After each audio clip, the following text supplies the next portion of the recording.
Hello everyone. So in this particular video, I'll be going through write and execute a query that searches across multiple clusters, and this comes under searching data section. And the second topic that I'll be covering is under cluster management, and this is implement configure a cluster for cross cluster search. So these two topics I'll be covering today.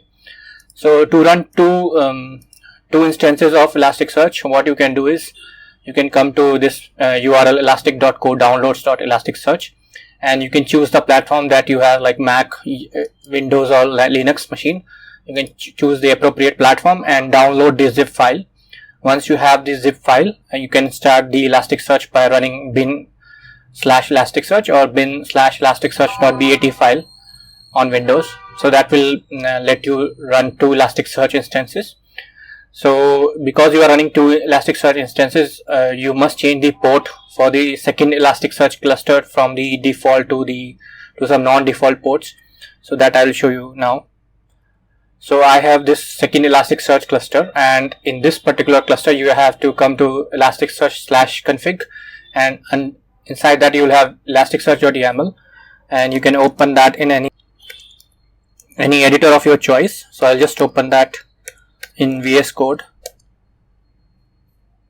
and only thing which I have to do is add these two ports. These are non-default ports.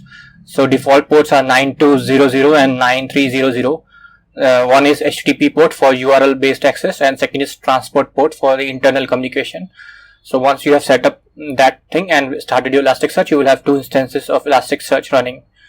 Okay, now going over to the configuration part.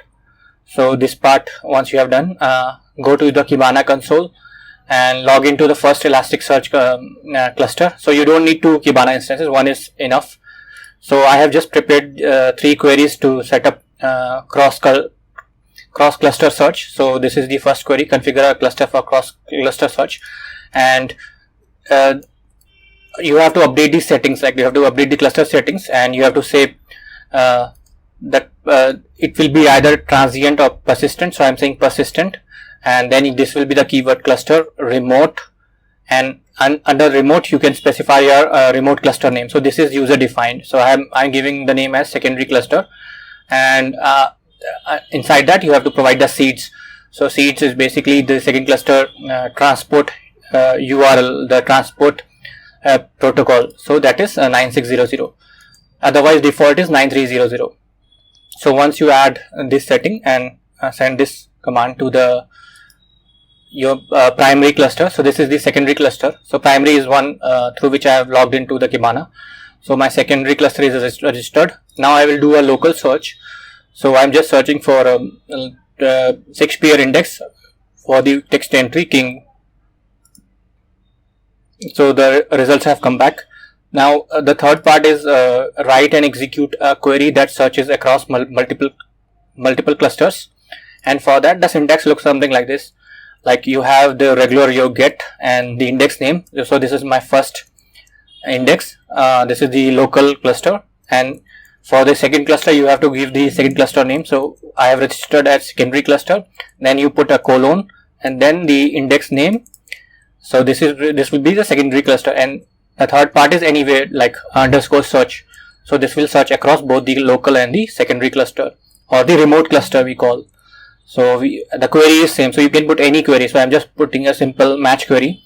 So if I search, so you just observe this was 1468 with the local cluster.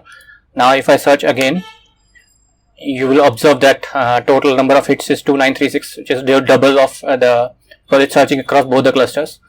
And same, it will tell you like whether the query result has come from, like with every hits, whether it will tell you whether it's a secondary cluster or the local cluster. So if I just scroll down, so I'll see some, okay, so two entries were secondary, the remote cluster, and third one is local cluster. So it will give you a list like that, right? Okay, so that's all there to know about how to set up a cluster for cross cluster search and how to do a search across multiple clusters. So thanks for watching. Bye.